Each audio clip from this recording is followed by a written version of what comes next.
မရပြီအခုညီလာတောင်းလို့ဘာဖြစ်လို့လဲ အခုညီလာတာတမီးနေစရာမရှိလို့အိမ်လေးအခုညီလာတောင်းတာ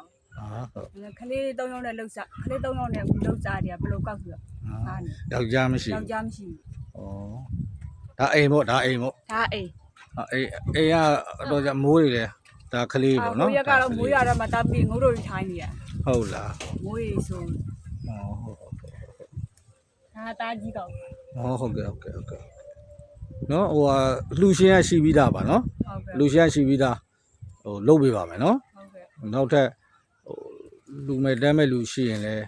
မအတွက်ကောင်းတာပေါ့ဗျာနော်နောက်ထပ်ဟိုစံတို့ဘာလို့ရရင်လည်းကောင်းတာပေါ့နော်ကလေး3ယောက်နဲ့လှုပ်စားတယ်နော် ဟုတ်ကဲ့ခလေး3ယောက်လှုပ်စားတယ် ဟုတ်ကဲ့ ဒါပေမဲ့ကိုကဘိုက်ခွဲထားဆိုတော့ခလေး3ယောက်နဲ့အဲ့နှစ်ကောက် ဟုတ်ကဲ့ ကိုကအငယ်ဆုံးလေးငယ်လေးက9နှစ်ပဲရှိသေး ဟုတ်ကဲ့